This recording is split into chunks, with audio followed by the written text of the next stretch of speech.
Alright, this is a Stormclaw Boulder build, and super excited.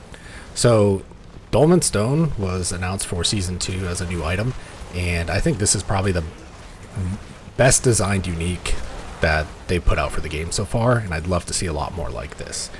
So I wanted to build around this, and did a lot of testing, and landed on this. Initially I thought I was going to use Boulder as a core skill and do some other wacky stuff with it, cooldown reduction for hurricane uptime, etc. But that felt really bad. So I landed on this combination, which is Symbiotic Aspect along with Nature's Fury. So when Nature's Fury is triggered, the opposite element type has cooldowns reduced by 5 seconds. And we're basically abusing this with the Great Staff of the Crone by using Claw, giving it the Storm tag, and also casting Storm Strike.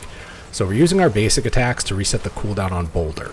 It's really nice. You essentially just attack a couple of times and the Boulder cooldown is reset, as you see here. As long as you're attacking, that cooldown is gone. And it seems to me that it can proc off of both the Claw itself and also the Storm Strike that it's proccing. So you'll see sometimes I'll just attack once and it'll do a full reset. It's really cool. What's probably even cooler than that, though, is because we're using Nature's Fury, when we use Boulder, it has a 30% chance to activate Hurricane with no cooldown whatsoever. And that's really strong. So the cooldown management is so much easier. Basically, you kind of cast Hurricane once and then start spamming your Boulder. And you will pretty much be guaranteed to get at least one more proc before Hurricane runs out. And if it does run out, you'll get your cooldowns back. We're supporting this as well with a lot of Vampiric powers. Metamorphosis is really strong, turns your evade into like a short teleport almost. It'll apply Vampiric Curse to the target. It'll also make you unstoppable. And when you combine that alongside the Ghostwalker, I think it's called, yes, for 25% movement speed, permanent uptime on Unstoppable, and 25% movement speed is really solid. Combined with Prey on the Weak, it's really nice to have that 16% more damage to vulnerable targets, and you're also going to be applying vulnerable when you dash through targets. Maybe our strongest power, I think, is probably Moonrise. So this is a stacking buff that gives you attack speed every time you use a basic attack. And upon reaching maximum stacks, you enter a Blood Rage. This Blood Rage gives you 15% movement speed, which we're scaling already, and 160% more basic skill damage. This is an insane multiplier for basic skills.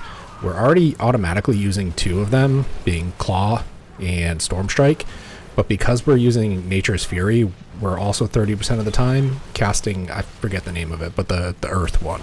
So we have 3 basic skills going off with a lot of damage. So don't sleep on the damage from basic skills. This is giving us huge damage. We're getting a ton of movement speed, and we're going to scale that even more into damage with the Ravenous Vampiric power, which is giving us 40% of our total movement speed as bonus attack speed. If you were to hit the 200% movement speed cap, that would give you 80% attack speed. And in a proc-based build like this, that is huge damage increase and also just really big quality of life. It feels really nice to have all that attack speed and not have to worry about getting any attack speed, I guess, legendary aspects on your gear. This aspect, Sanguine Brace, is okay. I think this is probably our weakest one, and I often swap between this and the healing one just because we don't really need all of the crit. We're getting a lot of crit from the natural balance aspect for storm skills and also from Boulder's passive tree. You don't need this. There will be a full build planner link in the description below so you can see all the gear, aspects, Paragon boards, and all that, but we can touch on some of the stuff real quick just so there's an idea of how scaling occurs and some of the things you can, I guess, level up in your Nightmare dungeons as you're building towards this. We'd like to start off with Earth and Sky Glyph. That gives 10% more nature skill damage to vulnerable enemies, and we've already discussed how everyone's vulnerable all the time. It also gives a bonus to magic nodes, so putting this on the starting board is really strong. Gives us a huge boost to stats and resistances, and because of the Paragon board setup, we don't require any resistances on our gear at all. Just the Paragon board nodes set it up, and then the gems in your jewelry, and you are completely covered. Next is Spirit. This is a glyph that gives you a stacking damage buff when you crit, and we have high crit, so we're scaling that. In addition to that, gives us some generic critical damage, which not as strong as it used to be, but still, more damage is always more damage. You pick up the Thunderstruck board for % of close and distance damage, given as more damage for your storm skills. We're kind of split between Storm and Earth, so we're going to have to scale them individually and then also just generic nature skill damage. I didn't go out of my way to get a ton of close and distance damage, but it still seems to be worth a good amount just with what you kind of get naturally. Also rocking the exploit glyph for 3-second vulnerable and generic increased vulnerable damage. Still really good for clearing. Obviously for our single target, we just dash through them for permanent uptime on that. Earthen Devastation board. This is a nice one. % of your crowd control bonus is gained as more damage for Earth skills, and because of the staff that we use, there's an implicit for CC and also one of the mods on the explicits itself. So with maybe 1 or 2 more rolls somewhere else, I think you can max this out pretty easily. Alright, Electrocution glyph. This might be my favorite glyph right now. I think it's actually really strong. Gives you increased lightning bolt damage, and we are doing a lot of lightning bolts because of an aspect on our gear and also in the passive node tree. They do quite a bit. And also after you lightning bolt something, you gain 20% more damage against them for 5 seconds, and that's just a permanent uptime on that. Let's see, moving forward, next board was Constricting Tendrils. This isn't particularly amazing, but nothing else really seemed to synergize too well with this. This is a 50% chance to entangle with vines, giving 120% poison damage over 4 seconds and immobilizing for 2 seconds.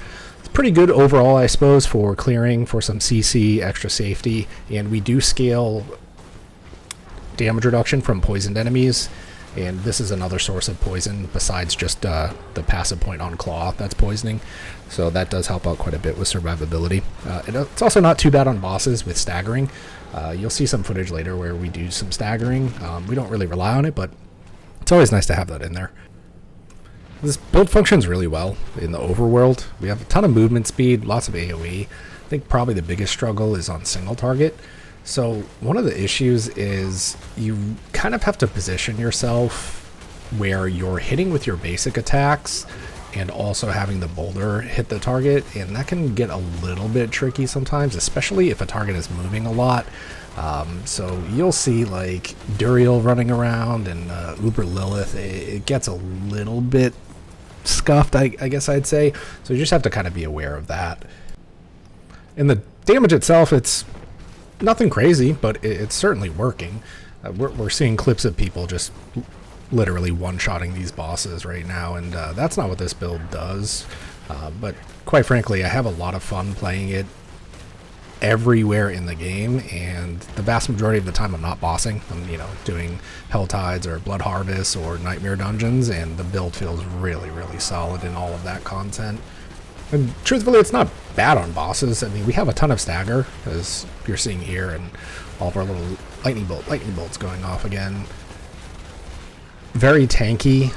I think I swapped here to the healing one, if I'm not mistaken. Just because that poison damage is really annoying, and this completely negates it. So, I think a stagger comes up here.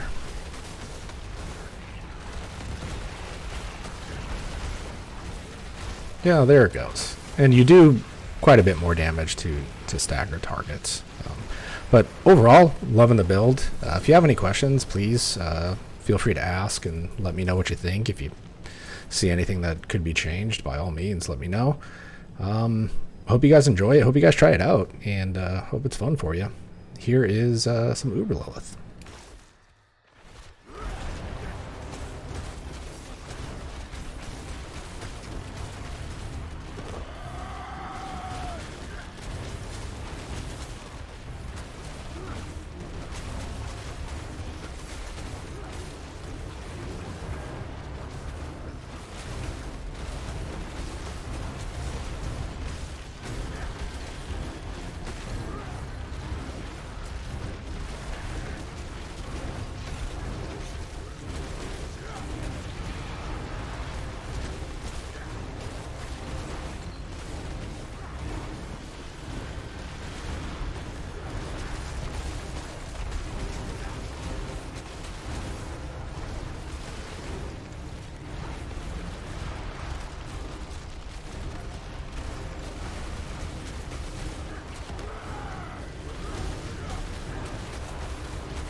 Wait, did you guys think I was going to kill it?